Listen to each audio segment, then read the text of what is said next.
वैसे भैया, आपकी शादी जिस लड़की से हो रही है उसे आपने कभी देखा है, कभी मिले उससे? नहीं अनुष्का, मैंने तो उसे नहीं देखा है, पापा ने ही देखा है।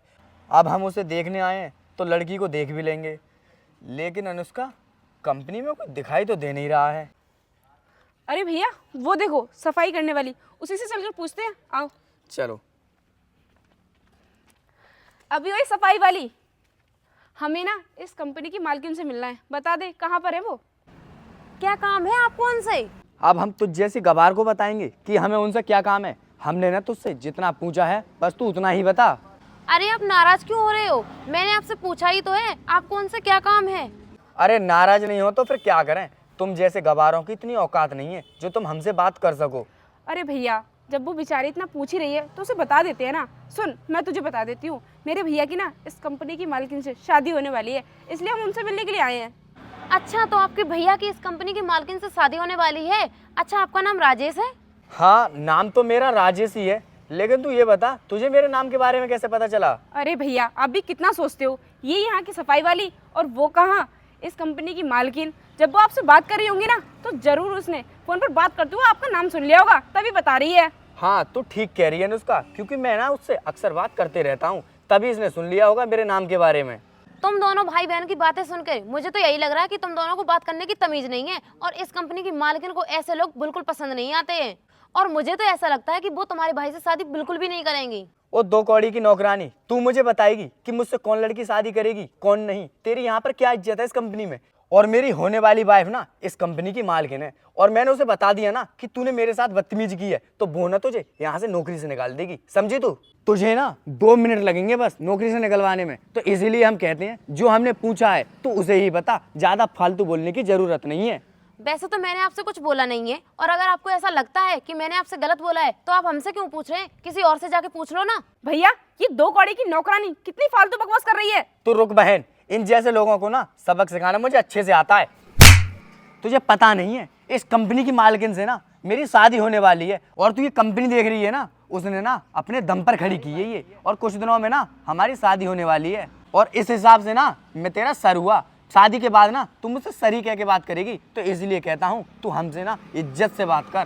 तुम्हारी हिम्मत कैसे हुई मुझ पे हाथ उठाने की? तुम अभी जानते नहीं हो मैं कौन हूँ। देख रही है ना उसका कितनी बोल रही है, एक थप्पड़ तो मैंने इसके लगा दिया। तू कहीं की सेलिब्रिटी है जो हम तुझे जाना है, हमें अच्छे से पता है। तू ना एक नौकरानी है, और नौकरों से ना हम कोई वास्ता नहीं रखते। तुम जैसे नौकरों का काम है अमीरों के घर ना झाड़ू पोंछा करने का, तो इसीलिए कहते हैं अपनी हद में रहकर बात कर। अरे भैया, आप इस गवार से क्यों मुंह लग रहे हो? हमारा टाइम और खराब हो रहा है। आप एक काम करो, आपके पास भाभी का नंबर तो होगा, उन्हें कॉल कर लो। हाँ अनुष्का, तू ठीक कह रही है, उसका नंबर तो मेरे पास हैगा ही, उसके पास मैं कॉल करता हूँ, वही इसको सबक सिखाएगी। और इसके पास खड़े होकर भी घिन आ रही है। चल अब हम उधर जाकर बात करते हैं।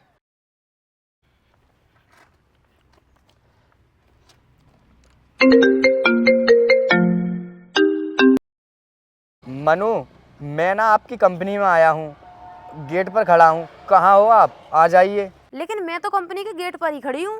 क्या कहा? कंपनी के गेट पर? लेकिन तुम तो मुझे कहीं पर दिखाई नहीं दे रही हो। भैया, वो देखो, भाभी वही लड़की है जो लड़की सफाई कर रही थी। इसका मतलब भाभी सफाई करने वाली है। हाँ अनुष्का, तू ठीक कह रही है, ये तो सफाई वाली लड़की है। भैया, पापा ने आपकी शादी के लिए इस लड़की को चूज किया है। ये तो एकदम गवार लग रही है, ये बनेगी मेरी भाभी। मुझे तो बिल्कुल भी पसंद नहीं है भाई।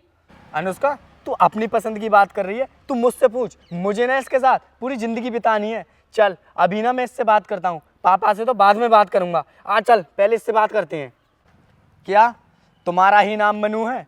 तुम्हें पसंद किया है मेरे पापा ने मेरी शादी के लिए, लेकिन मेरे पापा तो बोल रहे थे कि तेरी जिससे शादी हो रही है वो लड़की कंपनी की मालकिन है, लेकिन तुम तो ये सफाई का काम कर रही हो। हाँ, मेरा ही नाम मन्नू है और मैं ही इस कंपनी की मालकिन हूँ, लेकिन तुमसे किसने कह दिया कि मैं एक सफाई वाली हूँ? क्या तुम इस कंपनी की मालकिन हो, लेकिन तुम ये सफाई का काम क्यों कर रही हो? ये सब तो मैं इसलिए कर रही थी क्योंकि मैं तुम्हारा टेस्ट ले रही थी, ताकि मैं जान सकूं जो लड़का मुझसे शादी करेगा वो मुझसे प्यार करता है या फिर मेरे पैसों से। और आज सब कुछ देखने के बाद क्लियर हो गया है, बल्कि मेरे पैसों के लिए मुझसे शादी करना चाहते हो। नहीं नहीं भाभी, आप मेरे भैया को गलत समझ रही हो। ऐसा कुछ भी नहीं है। मेरे भैया बहुत अच्छे इंसान हैं और आपसे बहुत प्यार करते हैं। हर टाइम आप ही की तारीफ करते रहते हैं। हाँ मनु, मेरी बहन ना बिल्कुल ठीक कह रही है। मैं ना तुमसे प्यार करता हूँ, तुम्हारे पैसे से नहीं। और मुझे ना तुम्हारा नेचर बहुत अच्छा लगा, तुमसे ही शादी करना चाहता हूँ मैं। अभी 5 मिनट पहले तुम मुझसे क्या कह रहे थे कि तुम्हें मेरे पास खड़े होने में भी घिन आ रही है, और अब तुम मुझसे क्या कह रहे हो कि तुम मुझसे शादी करोगे? इतनी जल्दी सब कुछ कैसे बदल गया? ऐसी बात नहीं है मनु। ऐसी ही बात है, गिरगिट की तरह रंग मत बदलो। और मैंने तुम्हारे पापा से इसलिए हाँ की थी क्योंकि मुझे उनका नेचर बहुत पसंद आया था, इसलिए मैंने सोचा उनका बेटा उनकी जैसा होगा। लेकिन तुम तो अपने पापा से बहुत अलग निकले। अब मैं तुमसे शादी करूंगी, ये ख्याल तो तुम अपने दिमाग से निकाल ही दो। मनु, शादी के लिए मना मत करो। मैं जानता हूँ कि मुझसे ना गलती हुई है, लेकिन मुझे ना उस गलती की इतनी बड़ी सज़ा मत दो। मैं उसके लिए माफ़ी चाहता हूँ। आप शादी के लिए मना मत करिए। हाँ भाभी, शादी के लिए मना मत करो, वरना मेरे भाई का दिल टूट जाएगा। पहले तो तुम ये भाभी बोलना बंद करो। मैं तुम्हारी कोई भाभी नहीं हूँ, और निकल जाओ यहाँ से, वरना मैं गार्ड को बुला के तुम्हें धक्के मार के बाहर निकलवाऊंगी। ठीक है, हम जाते हैं। चलो चल भैया। अनुष्का।